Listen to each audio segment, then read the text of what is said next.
सीधे रुक करेंगे नागपुर का, जहां पर मोहन भागवत संबोधित कर रहे हैं। दुर्जनों को उनके कर्तृत्व की धाक बनी।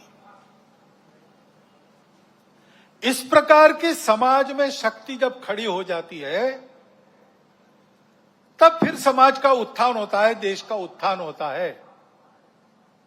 बाकी सब सहायक बनता है। ऐसे व्यक्तिगत और राष्ट्रीय चरित्र की आवश्यकता आज की परिस्थिति हमको बार बार बता रही है, ये आवश्यक है और उसके आदर्श ये जीवन है। क्योंकि परिस्थिति हमेशा चुनौतियां तो रहती ही है, अच्छा भी रहता है। दुनिया की हो, देश की परिस्थिति हो। अभी वैज्ञानिक प्रगति का वर्णन करते समय आपने बताया भविष्य के लिए तैयार होना है, और भविष्य इस तकनीकी के कारण कई प्रकार की नई सुविधाएं लेके आएगा। आज तक विज्ञान कई प्रकार की सुविधाएं लेकर आया है। तो मनुष्य जीवन भौतिक दृष्टि से पहले से सुखी है,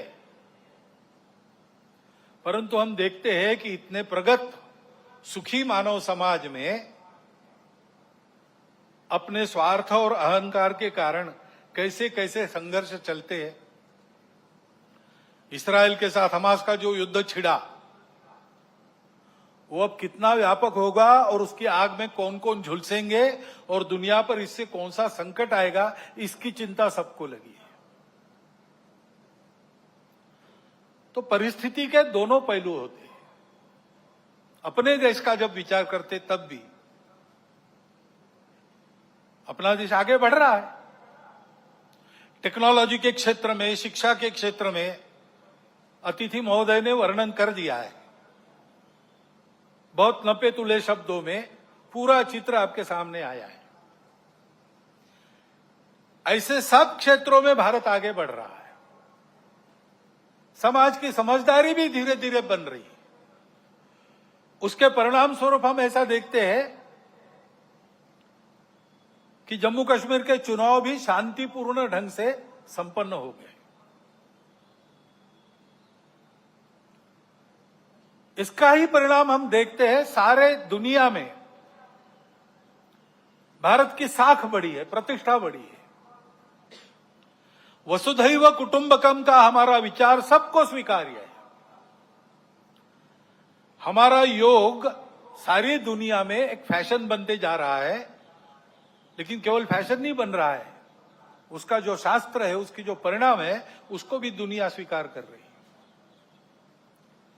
पर्यावरण के बारे में हमारी अपनी जो दृष्टि है, वो आज सारी दुनिया में स्वीकार्य है। भारत की प्रतिष्ठा बढ़ी है, भारत का सामरिक बल बना है। कई मामलों में देश आगे जा रहा है और आगे ले जाने का प्रयास शासन के द्वारा, प्रशासन के द्वारा, देश के युवकों के द्वारा, वैज्ञानिकों के द्वारा, किसानों के द्वारा, जवानों के द्वारा, सबके द्वारा हो रहा है। विशेषकर युवा पीढ़ी में हम देखते हैं कि स्व के गौरव की भावना बढ़ रही है। अपने देश के भविष्य के लिए बहुत अच्छे लक्षण हैं और ये चलते रहेंगे। ऐसा नहीं है कि ये किसी तात्कालिक समय के वैशिष्ट्य के नाते खड़े हैं। ये करवट बदली है भारत के समाज में और समाज आगे बढ़ेगा, देश को आगे ले जाएगा, इसका पूर्ण विश्वास है। परंतु जीवन का मार्ग कभी निष्कंटक नहीं होता और इसलिए कुछ चुनौतियां भी सामने है। विजयादशमी के भाषण में इन दोनों बातों की चर्चा होती है, परंतु चूंकि देश की आगे कुछ चलती रहेगी ये विश्वास है, उस तरफ देश ने रुख कर लिया है और देश आगे ही बढ़ेगा। उसकी चर्चा इस भाषण में आज मैं कम करने वाला हूं। एक चुनौती ऐसी ध्यान में आती है जिसका विचार हम सबको करना चाहिए, क्योंकि वो केवल हमारे सामने यानी संघ के सामने चुनौती नहीं है, केवल हिंदू समाज के सामने नहीं है, केवल भारतवर्ष के भी सामने नहीं है। पूरे दुनिया में वो चुनौती उठ रही है, उसको हमको समझना होगा, क्योंकि बहुत मायावी रूप धारण करके वह चुनौती आगे चलती है। इसलिए उसकी चर्चा करना मुझे आवश्यक लगता है। भारत आगे बढ़ रहा है, लेकिन भारत आगे न बढ़े ऐसा चाहने वाली शक्तियां भी दुनिया में है, जिनके निहित स्वार्थ मार खाते हैं भारत के प्रमुखत्व के कारण। वो अपेक्षा तो यही है कि उनका विरोध होगा, तरह तरह की चालें वो चलेंगे, भारत को दबाने का, एक विशिष्ट मर्यादा के अंदर ही बढ़ने देने का प्रयास करेंगे। वैसा हो भी रहा है, क्योंकि आखिर अभी तक भारत छोड़कर बाकी विश्व ने अपने स्वार्थ की बलि देकर भी दुनिया को बड़ा करने का मार्ग पकड़ा नहीं है। हम ये करते हैं, आज भी कर रहे हैं, सबको मदद करते हैं। हमारी शत्रुता करने वालों को भी आवश्यकता में मदद करने वाले हम हैं। शांति रहे इसलिए अपने हितों का बलिदान भी हमने कई बार किया है और करते हैं।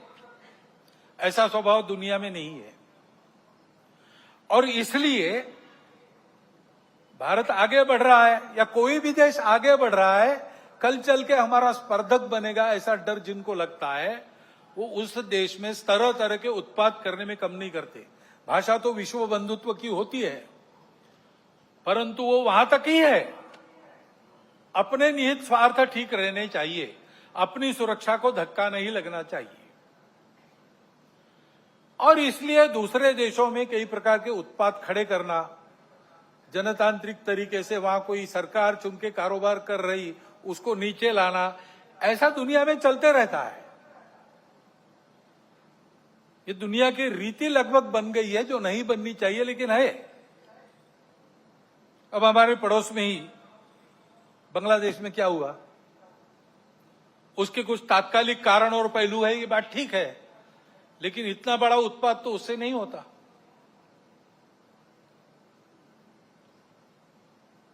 वो कारण, उनकी चर्चा जिनका विषय है वो करे, परंतु दो बातें ध्यान में आती है। पहली बात है कि उस उत्पाद के कारण वहां के हिंदू समाज पर जो अत्याचार बार बार होते हैं, उस परंपरा को फिर से दोहराया गया।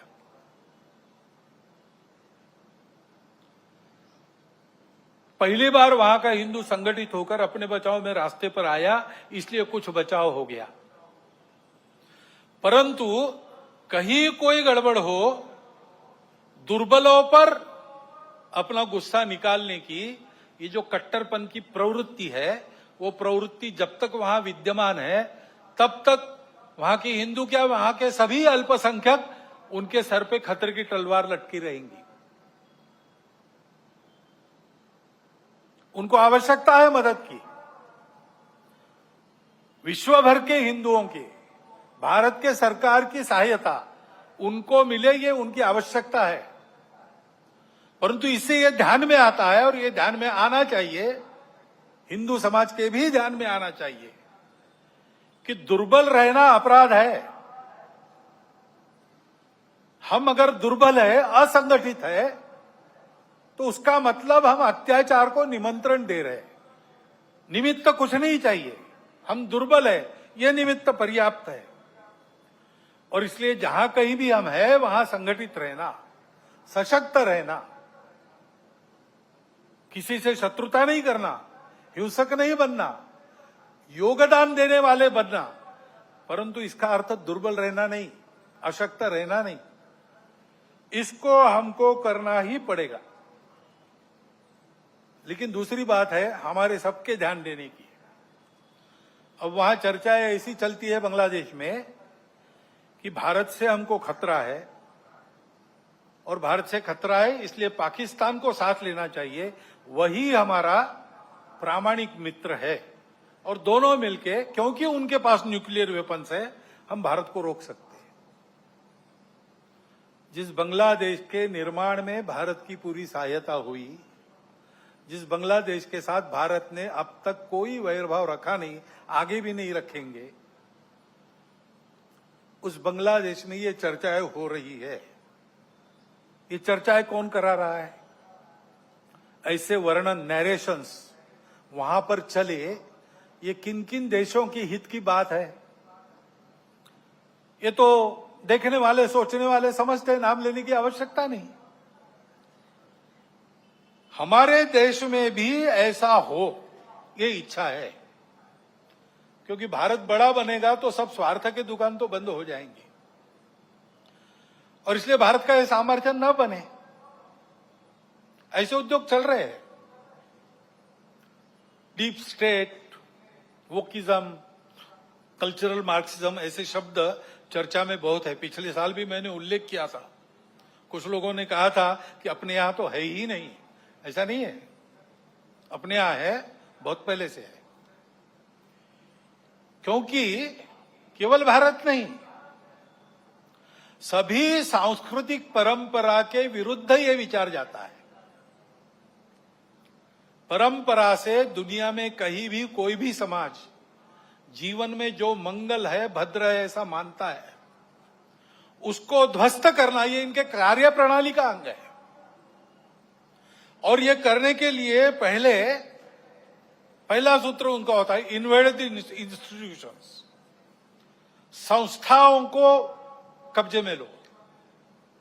शिक्षा संस्थान है, विद्यापीठ है, शिक्षा व्यवस्था है, माध्यम है, बौद्धिक जगत है, इन सब पर अपनी पकड़ कायम करके उनके द्वारा समाज में विचारों की विकृति का प्रसार करना, विचारों को बिगड़ना, अपनी परंपरा के प्रति, अपने स्वत्व के प्रति अश्रद्धा से उत्पन्न करना।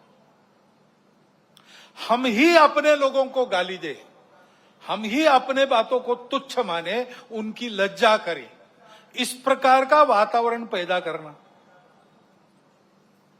इतना बड़ा समाज है, उसकी कई विविधताएं हैं, उन विविधताओं को अलगाव में परिवर्तित करना।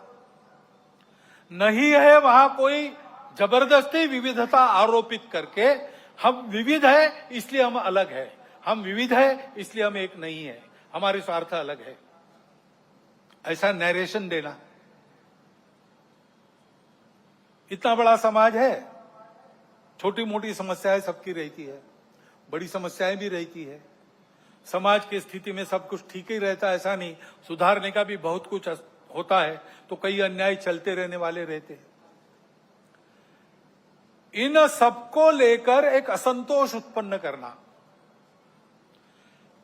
संघर्ष उत्पन्न करना, टकराव की स्थिति उत्पन्न करना, लोगों को उग्र बनाना, व्यवस्था, कानून, सत्ता, प्रशासन, इन सब के प्रति अश्रद्धा, अनादर का व्यवहार सिखाना, इससे उस देश पर बाहर से वर्चस्व चलाना आसान होता है। पहले जैसा आपस में युद्ध करना अब आसान नहीं है। अब युद्ध इस प्रकार से होता है, इसको मंत्र विप्लव कहते हैं अपने परंपरा में। ऐसा मंत्र विप्लव चल रहा है, और ऐसी भ्रम की स्थिति में उनको देश के अंदर भी कभी बार साथी मिल जाते हैं, जाने अनजाने। प्रजातांत्रिक देश है अपना, अनेक दल रहेंगे, उनकी स्पर्धा चलेगी, ये प्रजातंत्र की पद्धति है। लेकिन समाज में ये अलगाव, टकराव, देश की एकता, एकात्मता, देश के वैभव संपन्न होने के प्रयास से बड़े बन गए, अथवा दलों के स्वार्थ समाज की सद्भावना और राष्ट्र की एकात्मता को गौण बनाकर चलाए गए, तो फिर किसी एक का पक्ष लेके उनके पीछे खड़ा रहना, खुद मैदान में नहीं आना। अल्टरनेट पॉलिटिक्स ऐसा कहते हैं, पर्यायी राजनीति। उसके आड़ में अपना ये एजेंडा और ये पद्धतियां चलाती है। और ये मैं कोई कॉन्स्पिरेसी थियरी नहीं बता रहा हूं, पुस्तकें निकल रही है पाश्चात्य देशों से वहां की परिस्थिति के बारे में। पाश्चात्य जगत के अनेक प्रगत देशों में इस मंत्र विप्लव के परिणाम स्वरूप जीवन की स्थिरता, शांति और मांगल्य संकट में पड़ा हुआ उनको अनुभव होता है, हमको भी दिखाई देता है। भारत के चारों ओर विशेषकर सीमावर्ती प्रांतों में इस प्रकार के कारस्थानों के चलते क्या क्या हो रहा है हम देख सकते हैं। समय पर हमको जागना है। हमारा देश सांस्कृतिक एकात्मता के अधिष्ठान पर खड़ा है। अंडरलाइंड कल्चरल यूनिटी, ऐसा हमारे संविधान निर्माताओं ने भी अन्यत्र भाषणों में कहा है। और नैतिक विचारों का, अध्यात्म के सत्य का एक बलशाली अधिष्ठान हमारे समाज की स्थिरता को, आपस के संबंधों को, व्यक्तिगत और राष्ट्रीय व्यवहार को मिला है। इन आधारों को नष्ट करने के कुप्रयासों को समय के पूर्व हमको रोकना पड़ेगा। उसके लिए समाज को प्रयास करने पड़ेंगे। एक ऐसा राष्ट्रीय नैरेटिव चलाना पड़ेगा, उसके लिए योजना बनानी पड़ेगी। कानून संविधान की मर्यादा में रहते हुए, अपने सांस्कृतिक अधिष्ठान पर पक्का रहते हुए हमको इसकी योजना बनानी पड़ेगी, क्योंकि समाज को सुरक्षित रखने के लिए इसी का उपयोग होगा। संस्कारों का क्षरण इन विभेदकारी ताकतों को पुष्ट करता है, और वो बलवान होती है तो वो भी संस्कारों के क्षरण का कारण बनती है। और हम देख रहे हैं कि भारतवर्ष में इस प्रकार का मनोवचन कर्मों पर कुप्रभाव निर्माण हो रहा है।